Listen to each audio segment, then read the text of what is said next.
આજરોજ નાની દમણ મસાલ ચોક પર આવેલ રાજરાજેશ્વરી શ્રી મેલડી માતાજીના મંદિર ખાતે ભગવતી સેવા સમિતિ સંસ્થાન દ્વારા સમૂહ લગ્નોત્સવનું ભવ્ય અને સુંદર આયોજન કરવામાં આવ્યું હતું, જેમાં 11 જેટલા જોડાઓએ પ્રભુતામાં પગલાં માંડ્યા હતા, જેમનો વરઘોડો આજે સવારે કોલેજ ગ્રાઉન્ડ ન્યૂ બસ સ્ટેન્ડથી નીકળી મેલડી માતાજીના મંદિર ખાતે પહોંચ્યો હતો। 8000 જેટલા લોકો આ સમૂહ વિવાહમાં જોડાયા હતા। આજે એક તરફ લોકો પાસે પૈસા હોય છે, પરંતુ સમય હોતો નથી, તો આવા સમૂહ લગ્ન એક ઉત્તમ માધ્યમ બન્યું છે, જેનાથી લોકોના ખોટા ખર્ચ, ખાણીપીણીના ખોટા કુરિવાજો અને એકબીજાના દેખાદેખીના ખર્ચાઓ પણ અંકુશ લાવી શકાય અને ધન તેમજ સમયની પણ બચત કરી શકાય। આવા સમૂહ લગ્ન માટે લોકોએ પણ આગળ આવી તન મન ધનથી મદદ કરી આવા કાર્યક્રમને સફળ બનાવવાની જરૂર હોય છે, જેથી લોકોમાં એકતા, સમરસતા અને ભાઈચારો બની રહે।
प्राप्ति अर्थम यथाशक्ति अलंकृत कन्या दान वराय यथा शक्ति अहम संप्रददे। માંડવામાં 4 મંગળિયા શરૂ થાય છે। મંગળ ફેરા થોડુંક સમજાવું બે લાઈનમાં।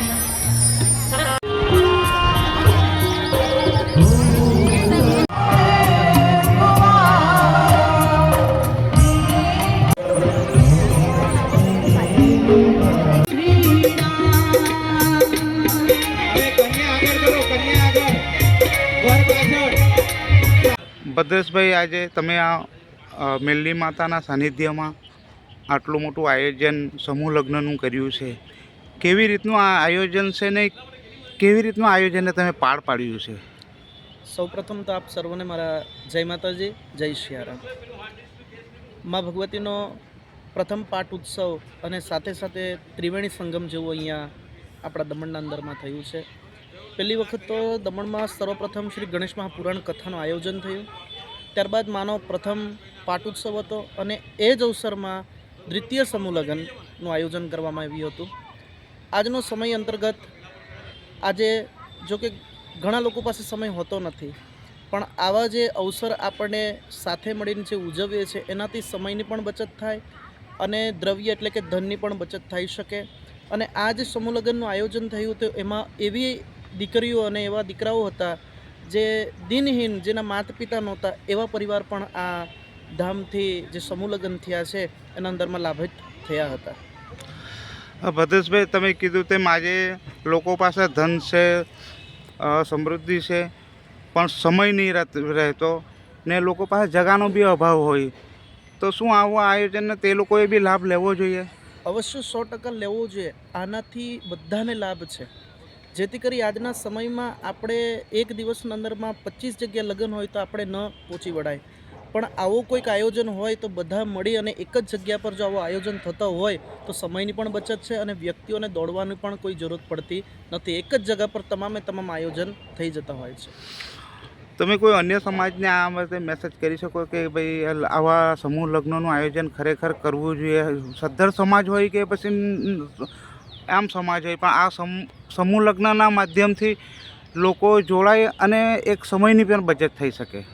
અવશ્ય આવા આયોજન તો જો કે અનેકો સમાજમાં થતા જ હોય છે અને કરવું જોઈએ, જેથી કરી આપણે બધાની એકતા પણ બની રહે, આપણે એકબીજાને પણ મળતા રહે. આપણે બધા સનાતનીઓ છે, જ્યાં સુધી આપણે એકબીજા સાથે કનેક્ટ નહીં થાય ત્યાં સુધી આપણે એકબીજાને પણ સમજી નહીં શકશું.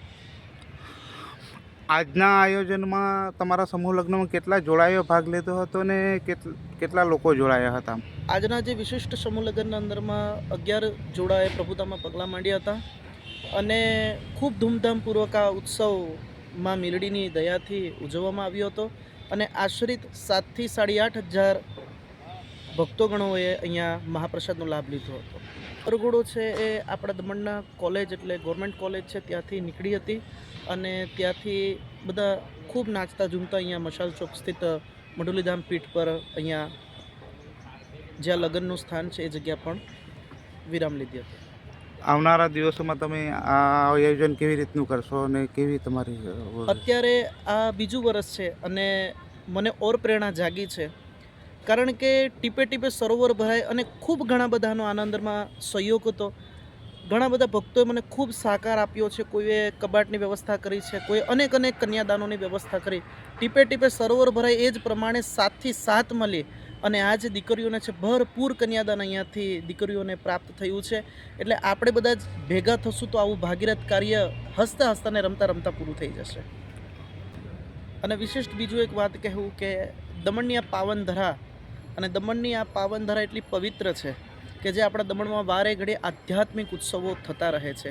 અને મને ખૂબ જણાવતા આનંદ થાય છે કે દમણમાં આપણું એક એવું સ્થાન છે મઢુલીધામ પીઠ, જ્યાં બંને સમય અન્નક્ષેત્ર ચાલી રહેલો છે, જેમ બપોરે 12 વાગ્યાથી 2 વાગ્યા સુધી અને સાંજે 7:30 વાગ્યાથી 9 વાગ્યા સુધી દરરોજ મહાપ્રસાદની વ્યવસ્થા અહીંયા હોય છે.